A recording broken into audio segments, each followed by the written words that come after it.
Assalamualaikum warahmatullahi wabarakatuh. Perkenalkan, nama saya Maharani Yuniko Susanti dari kelas 11 IPS 1. Kali ini saya akan menjelaskan tentang pengertian, dasar hukum, tujuan, dan hal-hal lain yang berkaitan dengan penerapan PSBB.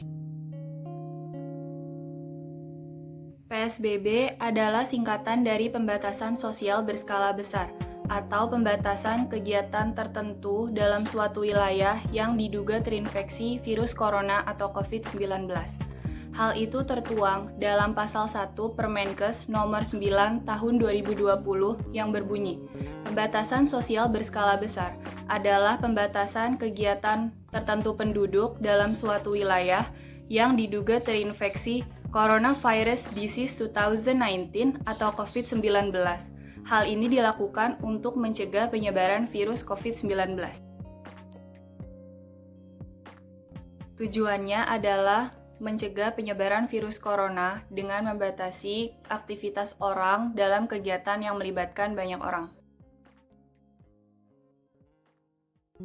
Setiap daerah, terutama wilayah zona merah persebaran virus corona, dapat mengajukan PSBB kepada Kementerian Kesehatan sesuai dengan syarat yang tercantum dalam pasal 2 Permenkes nomor 9 tahun 2020. Yang pertama, jumlah kasus atau jumlah kematian akibat penyakit meningkat dan menyebar secara signifikan dan cepat ke beberapa wilayah.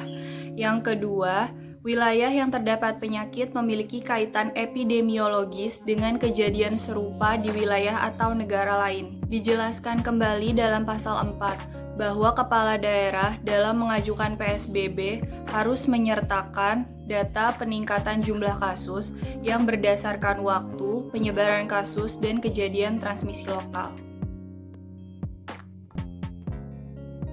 Yang pertama, aktivitas sekolah. Siswa dari tingkat sekolah dasar sampai perguruan tinggi melakukan kegiatan belajar mengajar di rumah menggunakan media internet. Yang kedua, kegiatan bekerja di kantor. Perusahaan atau instansi dilarang mempekerjakan karyawan dalam jumlah normal. Pekerjaan dilakukan menggunakan sistem work from home, kecuali instansi yang memberikan pelayanan pertahanan dan keamanan, ketertiban umum, kesehatan, kebutuhan pangan, dan kebutuhan dasar lainnya. Yang ketiga, kegiatan keagamaan. Yang keempat, kegiatan di tempat umum.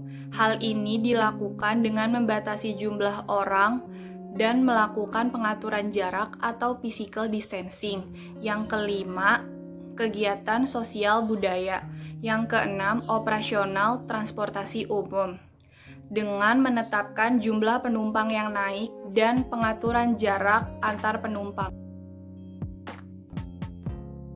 Jakarta memberlakukan PSBB pada tanggal 10 April 2020 dan berakhir pada 14 April 2020. 14 hari adalah masa inkubasi terpanjang dari virus corona.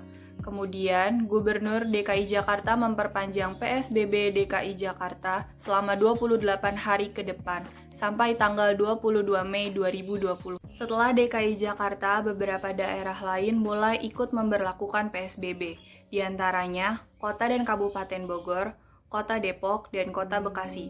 Ketiga wilayah ini memberlakukan PSBB mulai tanggal 15 April 2020. Sementara 3 daerah di Tangerang mulai memberlakukan PSBB tanggal 18 April 2020. Pemerintah pusat meminta pelaksanaan PSBB di daerah Jabodetabek dapat terintegrasi dengan baik. Selain wilayah Jabodetabek, Kota Pekanbaru dan Makassar juga sudah mulai memberlakukan PSBB.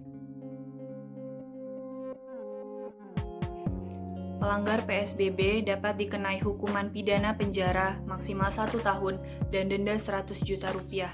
Hal ini sesuai dengan pasal 93 Undang-Undang Nomor 6 Tahun 2018. Seluruh instrumen bangsa terlibat dalam melawan pencegahan COVID-19 dengan melakukan berbagai langkah penyadaran kepada masyarakat. Mari kita ikuti aturan PSBB ini dengan baik, sehingga tidak perlu ada yang terkena hukuman pidana penjara dan juga denda.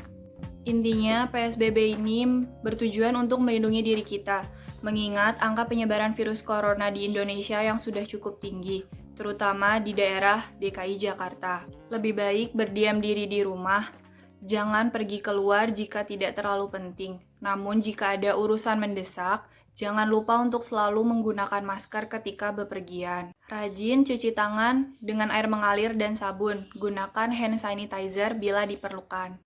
Sekian penjelasan dari saya tentang PSBB. Semoga bermanfaat untuk kita semua. Kurang lebihnya mohon maaf. Wassalamualaikum warahmatullahi wabarakatuh.